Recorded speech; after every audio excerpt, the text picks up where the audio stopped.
Welcome to Wired to Hunt's Rut Fresh Radio, bringing you the latest reports from the Whitetail Woods.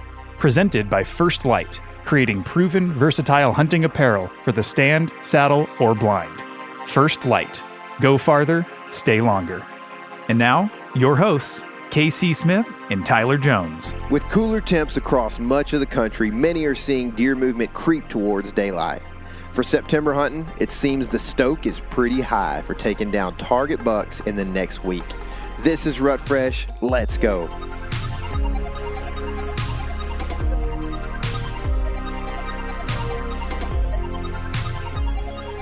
Welcome to another episode of Rut Fresh, brought to you by First Light.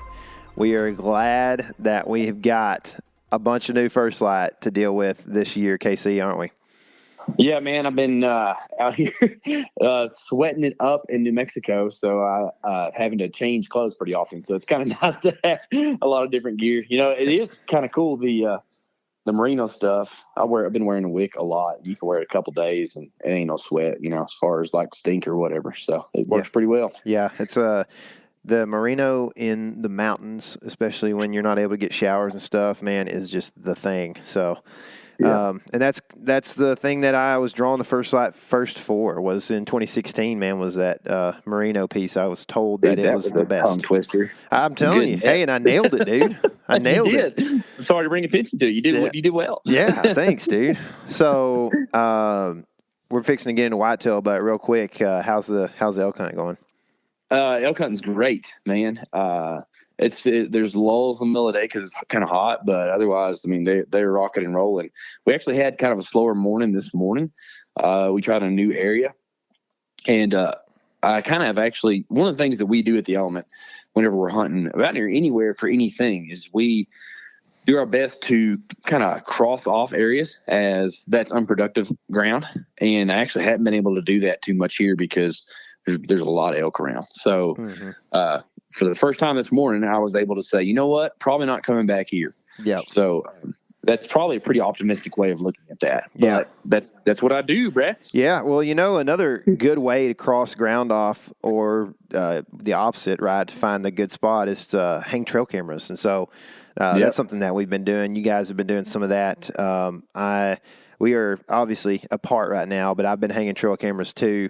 I actually just hung a new camera that is kind of at the back of my property because I'm not really like looking for the big buck, because I haven't seen a buck on this property all year. In the year 2023, I've not seen a buck on this property, but I do have a lot of deer around, and what I'm trying to understand is where these deer are coming into this corner. So that, because the predominant wind on this property is not a great wind; it's a real iffy wind, and so I'm trying to figure out like where are they coming into the corner of this property from, and if I can better understand that, then I know I can hunt that, you know, that really shady wind there. That's really maybe feels just off, or even like it could be bad, if I know that they're coming in from, you know, we've got a southeast, if I know they're coming in from the west a little bit more than what I think they could be. So I've got that camera set up on a stake in the corner there, and trying to understand that. So like there's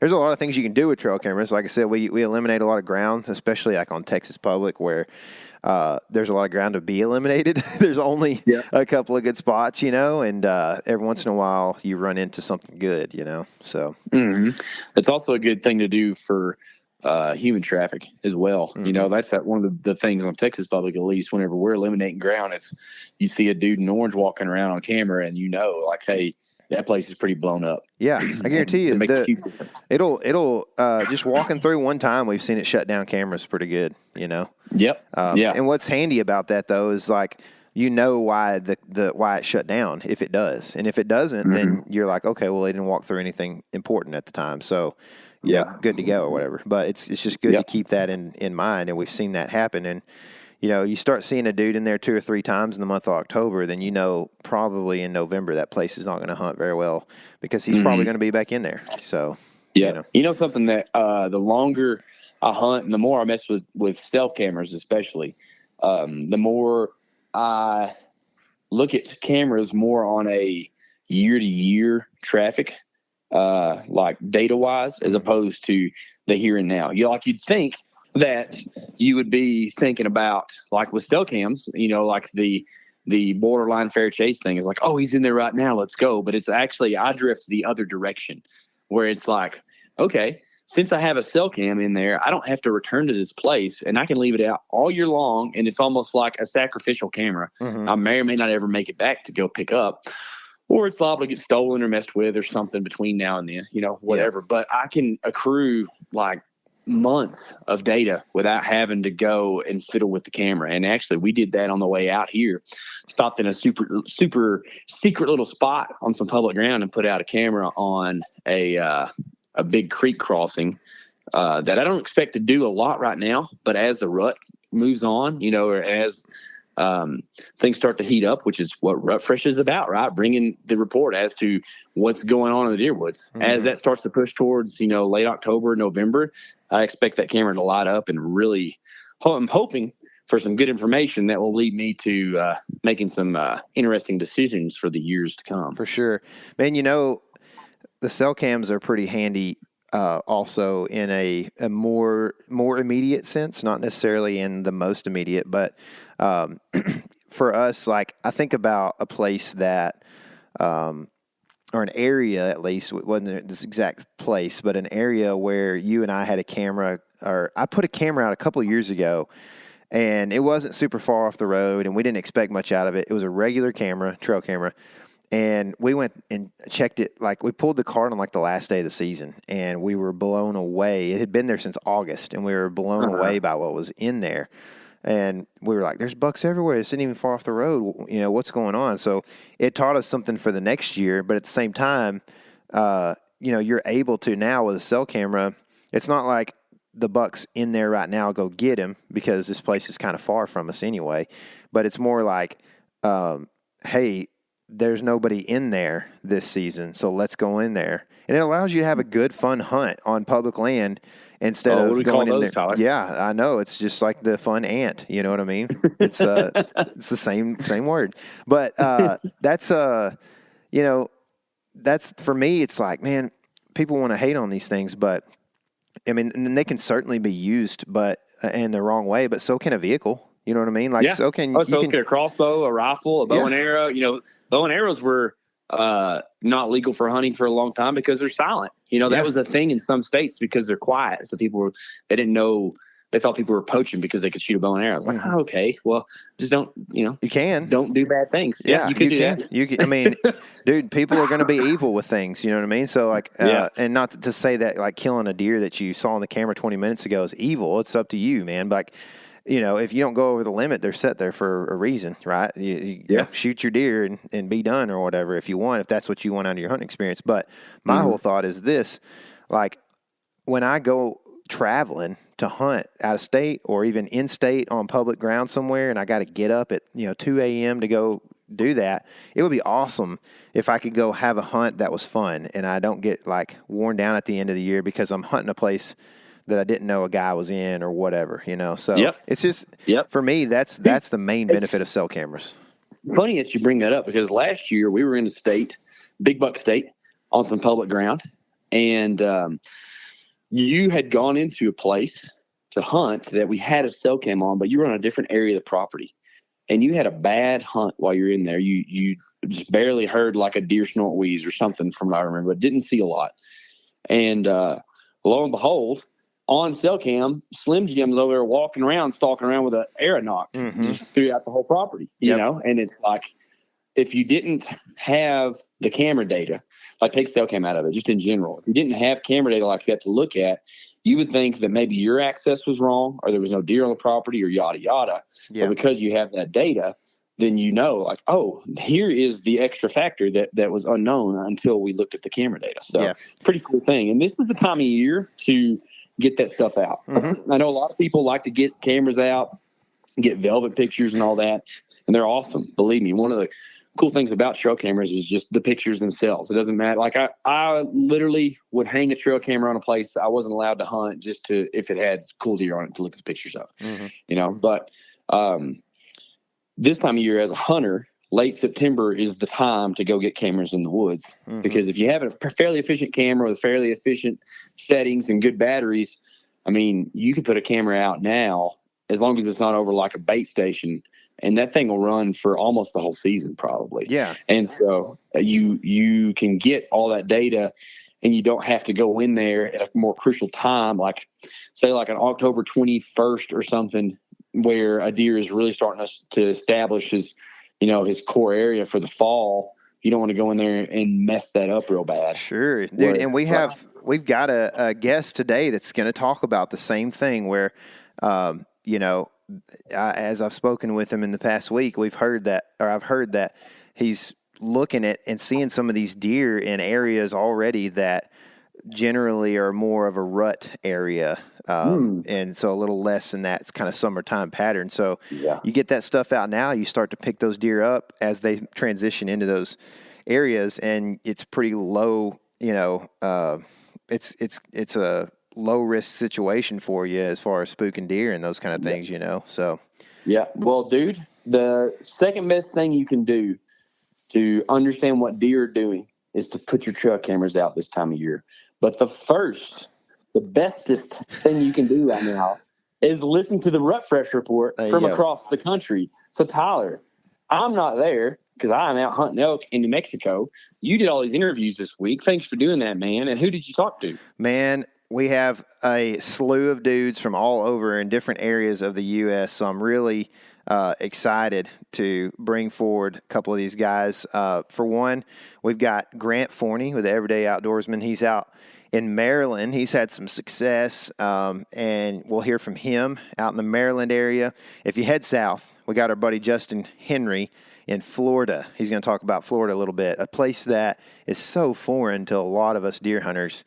But they're maybe some of the hardest deer to hunt, if I was taking a guess, in the U.S. So definitely some things to be learned out in that area. We've also got Nate Crick, who is with Identical Draw. They've been out in Kansas a little bit. He's actually heading out there right now to make sure everything's in order out there. So they're hunting Kansas. And we also have Adam Keith from Missouri.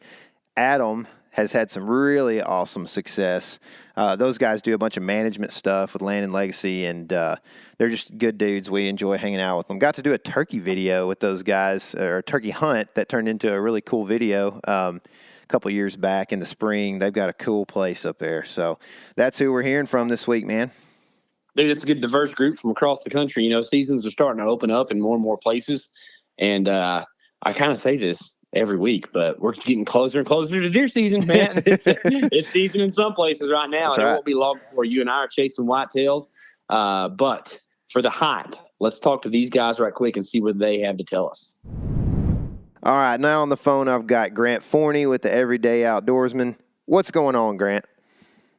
Not too much, Tyler. Just really enjoying the beginning of hunting season here, and looking forward to what's to come, too. Yeah, it seems like it's been pretty good for you so far.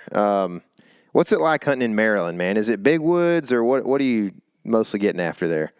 Yeah, so in Maryland, there's a little bit of everything. What I've been hunting is more like rolling hills, pretty good mixture of woodlots and big fields.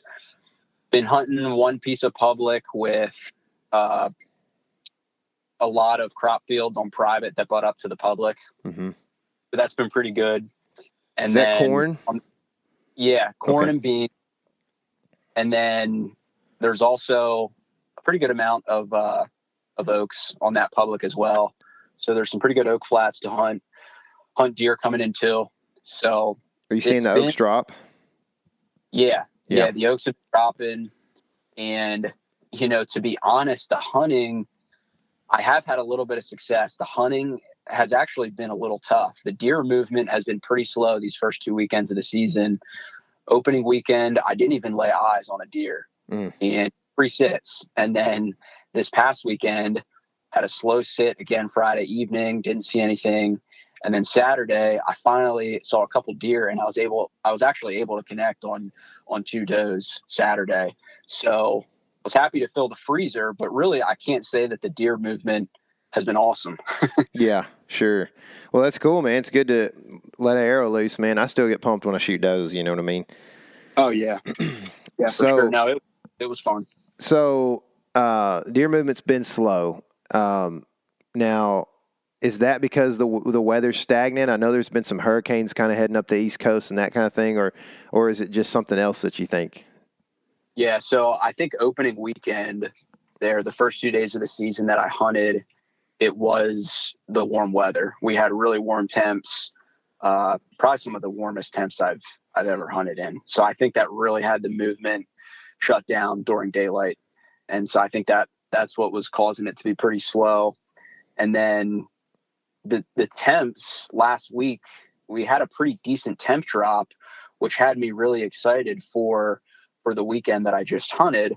And it seemed like the hunting pressure then is what made it slow this past, even though I did connect on 2 does. Those were basically the only 2 deer that I saw. I think the opening week hunting pressure was having its effect, and that was kind of slowing it down, even with the cooler temps that came in. So, kind of had a lot of things working against me there the first 2 weekends, but, was happy to still be able to fill the freezer a little bit. Yeah. Are you able to run trail cameras out there? Yeah. I do run some cameras down there in Maryland. The cameras they've been okay. There's a little bit of daylight movement here and there, but nothing crazy. Not a lot for mature bucks, I'll say that. It's been mostly does and fawns in daylight. Gotcha. Okay. So in the next week, are patterns going to stay similar based off of weather, moon, whatever, or do you expect them to stay similar, or do you expect them to potentially change a little bit? I think it's going to be pretty similar next week to what it is now. The weather is going to be pretty much the same. It looks like the temperatures, it looks like maybe this weekend there's a very slight temperature drop with a little bit of rain coming in. So that could make it good right after that. But I think for the most part, I would expect the deer movement to be pretty similar. Hunting pressure is going to pretty much stay the same here throughout the middle of September.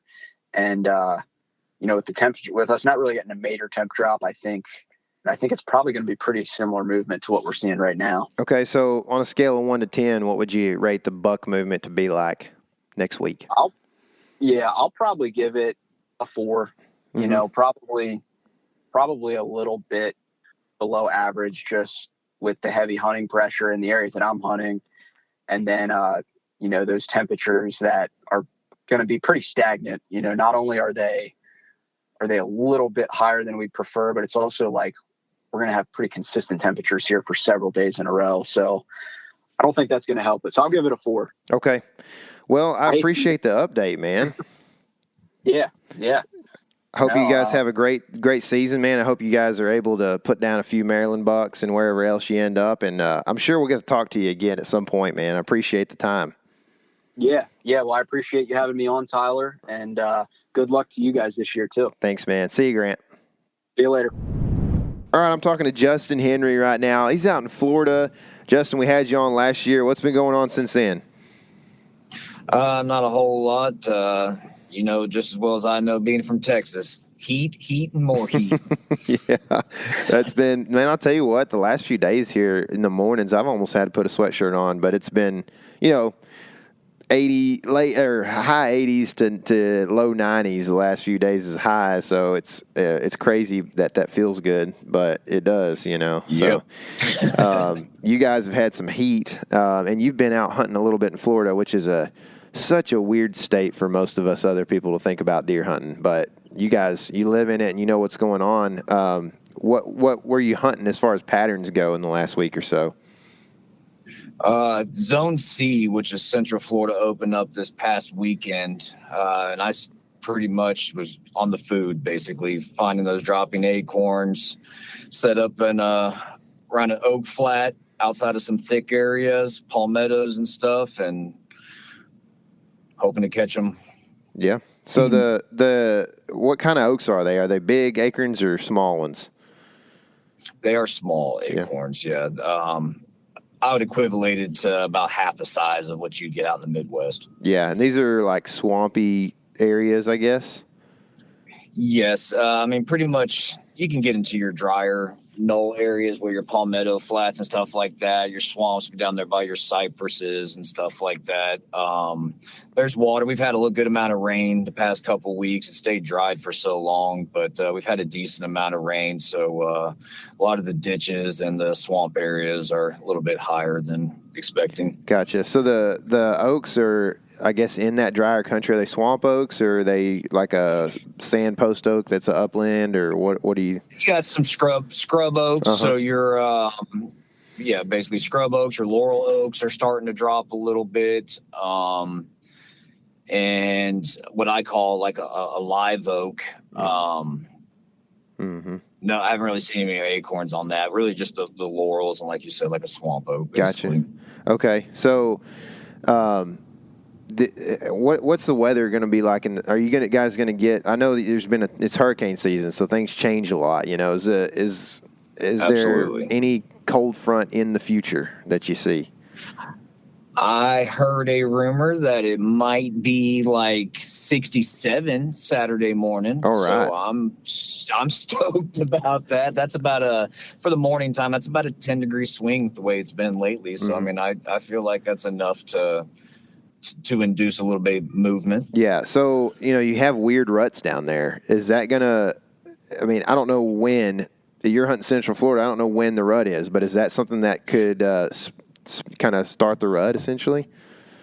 Probably not so much with this weather and given the time of year. Central Florida is usually about mid-October is when it really starts to fire up in my neck of the woods. Now, South Florida being Zone A, they are down way south. They've been rutting down there. Mm-hmm. They actually are rutting before the season even opens down in South Florida. But we're still about a month away for it to start cracking up over here in Central Florida. Yeah.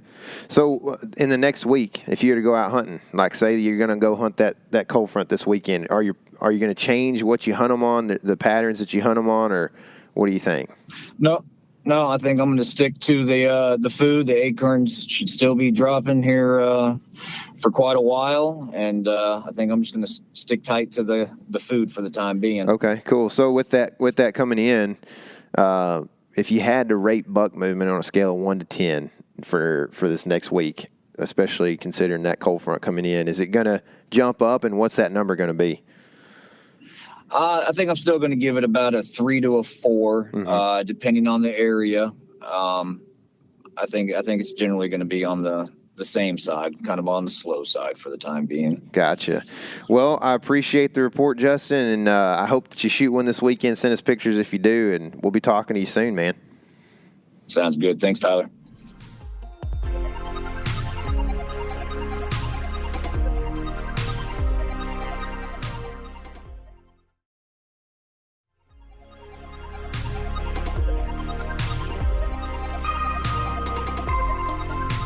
All right, I'm here with Nate Crick of Identical Draw. Nate, what's been going on, man? Hey, dude. I mean, it's hunting season. Yeah. So can't complain, man. September's here, and temps have been pretty cool where we're at. So it's been pretty awesome getting out with the bow in hand and stuff like that. Can't complain. Yeah. So, most guys are hunting elk in September. Guys like you and I, we spend a little more time in the deer woods, especially September can be really good when you get cooler temps. Totally. You've been in Kansas, and I mean, what was the weather like when you were hunting? Was it cooler or was it warmer? It was cooler. My brother and I, we were actually discussing, like, opening day was probably the most prime opening day we've had in as many years as we can remember. It was a big temp drop, at least 10, 15 degrees from, the 10th, like the 9th and 10th to the 11th of opening day. And there was some precipitation with it too. So whenever you get the big temps drops and a little precip, we get pretty excited. Yeah. So yeah, we did hunt the opener. And we saw some deer, but it was still, you could still tell it's early season. Like, you really gotta, I don't know, at least in our neck of the woods, you got to kind of get lucky to snag one of those open season bucks. And I don't know, our mindset about it is kind of just like, I mean, less than 2 weeks ago, we were glassing bucks in bean fields. So it's like, we're gonna kind of be on food source until it kind of starts to change. Yeah. Did your trail cameras do anything different? Like, did you see anything that was surprising with the cooler temps that changed their patterns or anything?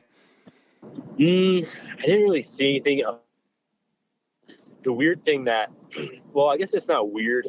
I feel like in a lot of like hunting media and things like that, I hear don't hunt the mornings early season. But the bucks that we've been hunting have been daylighting in the morning. So that evening, our hunt wasn't as good as we wanted opening day evening, and we went back that night.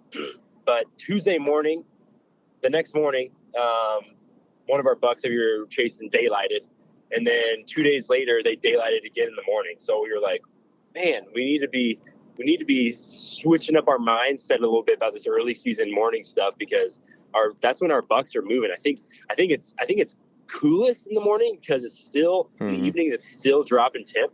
And so I think it is the coolest in the morning. And then I don't know what other things are changing that. We had one of our bucks was actually still full velvet on opening day, and then 2 days later he had lost all of it. So they're definitely changing for the season. Yeah. So what have you just been hunting them on food, or what patterns you been hunting them on? Yeah, pretty much hunting them on food. We have half of our cameras are still kind of in the summer mode of on some field edges, some food, things like that. And then actually before we did have an elk tag early September. Before we did that, we moved some of our cameras around to some more late October, November stuff, like drainages, stuff where we're catching pinch points. And we actually had one of our shooters go hit one of those cameras and like do a little scrape action on one of them. And I was like, that's where we need the rest of our cameras, because at least in the last 5 days, a lot of our food cameras have become a lot slower, just catching some doe movement. So we're like, the bucks are still there, but they're changing, and we haven't adjusted to be able to catch them on camera or to just see them more in the tree. So definitely need to do some of that. So, interesting. So going forward, are you going to be changing your hunting setups and your cameras in this next week or so to kind of match what you think you're seeing? Yeah, we follow the food sources. We've got some oaks on our ground, so like the acorns are really starting to drop. So combination of that, and also just like hitting those heavy trails. And this is we've hunted this property for a while, so it's not like a new thing that we're going to go scout, put boots in the ground, and try to find some of that fresh sign. We know where a lot of that is. We'll still try to find some of that fresh sign in the next few weeks. But that transition really needs to happen. And until we do that, I can expect trail cameras to be a little slower, but that's kind of how it'll go. And I mean, the next few weeks will really, it can only get better from here. So unless they really start getting consistent again, we're going to wait for a pretty good temp drop before we go after those suckers again. So, yeah. Cool. Yeah. So in the next week, if you had to think based off of weather and all these different factors, and then just the change that you're seeing, what would you rate on a scale of 1 to 10 your projected buck movement? Gosh, I would say it'll be okay. I bet it'll be like a 7 out of 10. All right. Which I feel like is pretty good for this time of year, because it can be pretty slow. But the temps are okay, and they're going to be dipping. I know I saw again later this week they're going to be dipping. So honestly, like a week from now, I will expect to have had the bucks we're chasing at least daylight once in there, which can't complain for late September. Sure. So, awesome, dude. Yeah. Well, thanks for the report, Nate, and I hope you guys have a great season. Get after them big Kansas shooters. Yeah, man. You too. Thanks. All right, now on the phone, I've got Adam Keith out in Missouri. Adam, it's been a while since I've seen you, man, but it's good to talk to you again. No doubt, Tyler. Always a pleasure, man. So you guys are with Land and Legacy. You have this company that just lives and breathes like, native landscape, right? But you do a lot of just landscape work and a lot of wildlife work. You guys, I've been impressed for years. I've known you for a long time now, but with just your knowledge of different plants and different biology and all the different things, man. So consequentially, you end up killing some pretty good deer over the years, and you've had success recently, right? No doubt. Yeah, I'd say we're habitat restoration with habitat management for hunting success. So we do a lot of laying out habitat restoration that involves trying to put a hunting strategy in place. Yeah. And so, when you do that, I feel like on your home farm, that's kind of like you're supposed to be able to hunt your own farm. But if you're in that business, you kind of have to be laying it out in a way that produces success. Yeah. I mean, I would feel pretty like a big failure if I didn't do it correctly. And sometimes it falls into place too good, if you will. And that was Saturday night for us. I mean, first night in the set, and it came together. Yeah. So what were you hunting that buck like pattern wise? What were you hunting him on? What were you looking for him to be doing? For me, early season, I'm always trying to press against bedding as close as I can. And whether I'm pressing against bedding that is a food source close by that's right next to the bedded room, or in this case, it's one of the first scrapes that they use in the fall, where we put a camera on it, and in the fall, it's like, okay, you see an occasional scrape on a field edge, but like this is the one where they come in and they're thrashing it and they're working it up, and it's bare ground, and you don't do anything to make it that way. They do it. And so it's kind of like a historically good scrape, and we know that it's very close to this buck's bedding. And so we just put the time in with the right wind, and lo and behold, he was the first deer on the field. Yeah. So the scrape, now, is that something that you see it gets opened up because of the diurnal period, or is there a weather function there that happens, or why does that all of a sudden become a thing? As soon as they start shedding velvet, it seems like that scrape starts to heat up. Okay. And I don't know if it's because, there's a lot of theories with this, but it's on one of the highest elevations on the entire farm. And it's an open field that's kind of brushy, and it just feels bucky when you get there in the fall. And I don't know if because it's so high that when it gets worked so consistently that the scent of that scrape just drifts down all around, and so deer are constantly smelling it and coming to check it. That's kind of been my idea. So it's kind of like a humongous communication point. I got you, man. That's pretty cool theory. I love random kind of obscure theories like that make a lot of sense still, because those are you can talk about bedding and bed to food all day, but everybody talks about that. It's cool when you can see stuff and be like, oh, I wonder about this. KC's really good at that stuff. He's a very creative individual. But yeah, for me, even watching trail cameras, one of the cool things that you see is like I'll see a 3.5-year-old come in and work that scrape, and then he'll walk off, and it's like 5 minutes later, here comes another buck, and he's checking it. And I'm like, in theory, I'm always like, they're laying around that somewhere to where they can either see a buck going to it or smell it or something. But it seems like they just almost take a ticket to go take their turn at the scrape sometimes in the fall, and especially early in the fall. And we've seen it over the last couple of years. So we just had to capitalize on it Saturday. Yeah, that's awesome, man. Congrats on that. Going forward, if you were to go hunting next week or this coming week, like, what would you change anything at all, or would you kind of stay with that same scrape pattern that's near bedding, or would you move to food, or what would you do there? Well, here in the Ozark Mountains, there's starting to be more and more acorns dropping, especially white oaks. And for our farm, we knew it was a ticking. Time was ticking where they were going to shift from that scrape being consistent on it to shifting more into chasing white oak acorns. And so for us moving forward, the strategy would be still trying to find those acorns that are dropping close to bedding. And so, we've got a couple cameras right now on some big white oaks, field edge white oaks that are next to a really dense area on an east slope. And there was deer in there at 7:15 this morning, mature bucks. And so for us, it's like, okay, we still are going to use the bedding as our focal point, but we're still trying to find those almost enticers to draw them out in daylight, whether that be a scrape or whether that be a persimmon grove or whether that be a food plot, or in many cases right now, it's white oak acorns. Yeah. Okay. That makes sense. So If you were to rate what you assume buck movement would be like based off of any variables you can come up with in the next week on a scale of 1 to 10, what do you think it's going to be? Probably a 7. I feel like it's pretty good right now looking at the weather forecast. It's still mid-September to latter part of September, but it's cooler. It's a little bit almost historically cooler than normal. And over the last couple of weeks, it's been really hot. And this week looks pretty cool. Chances of some rain. I mean, if I still had a tag, I'd be out there. Awesome, dude. Well, thanks for the report, Adam. And I hope you guys have a great season, man. Appreciate it. Same to you guys. Honest reports from all these fellas. These are the guys we like to have on so that everyone listening has a realistic expectation and can make good use of their free time.